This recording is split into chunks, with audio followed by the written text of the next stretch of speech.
Some of the comments I've seen from Singaporeans about a recent incident that took place in their country has been absolutely interesting. Things like, "Don't bring war to Singapore. They should be punished severely and expelled for not being grateful.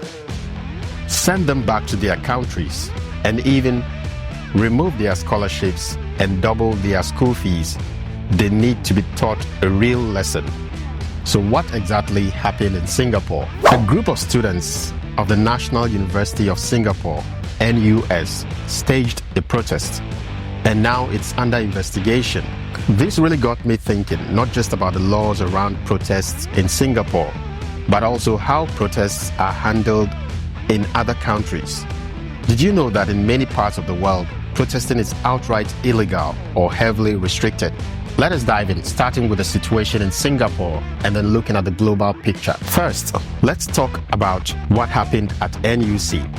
A group of students organized a protest to highlight their concerns about an ongoing conflict in the Middle East. They were mourning the lives lost and questioning academic partnerships with certain institutions linked to the conflict. However, in Singapore, public gatherings require a police permit under the Public Order Act. Since this protest didn't have one, it is now being investigated by the authorities. Singapore takes a unique stance when it comes to protest. From what I've learned as an outsider, Singapore has a policy of maintaining cordial relationships with as many countries as possible.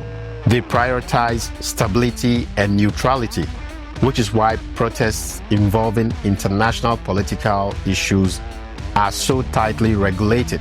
And this isn't just unique to Singapore. It is a trend we see in other countries too. This is what the authorities in Singapore had to say about the NUS protests. The police will not grant any permit for assemblies that advocate political causes of other countries or foreign entities, or may have the potential to stir emotions and lead to public order incidents. Let us look at some other places where protests are heavily restricted or outright illegal. Saudi Arabia. Protests are banned entirely. Any public demonstration is seen as a threat to national security, and participants risk imprisonment. China. Protests are tightly controlled, especially on sensitive topics like democracy or government criticism. Unauthorized protests are swiftly shut down. North Korea. No surprises here. Protesting in North Korea is completely illegal. The government doesn't tolerate any public dissent. The United Arab Emirates. Public protests are prohibited, and participating without government approval is a criminal offense. Singapore, by comparison, allows protests in a regulated manner, like at Hong Lim Park, for example. But a permit is still required. I think it's about maintaining order and protecting the country's neutral stance, which is why unauthorized protests like the one at NUC often lead to investigations. But why do some countries ban protests or make them very difficult to be organized? For many governments, it's about maintaining public order and avoiding disruptions that could lead to instability. In many places like Singapore, the government emphasizes harmony and peace, given its diverse population and geopolitical position.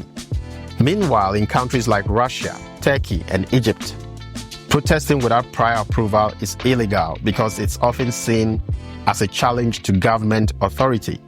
And in places like North Korea or Eritrea, protesting isn't even an option. It is a form of dissent that is completely crushed. So while the idea of protesting freely may feel like a basic right in some parts of the world, in many places, it is tightly linked to political control and stability. Now let's head back to Singapore. What is fascinating about the NUS situation is how it reflects the country's broader philosophy.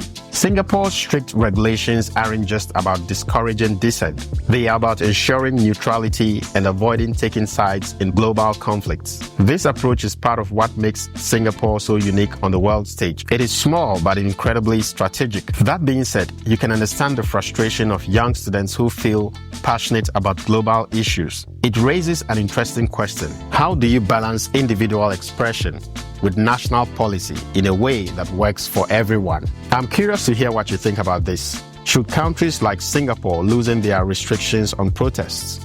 Or do you think their approach is justified given their priorities? And what about other countries with similar laws? Let me know in the comments below.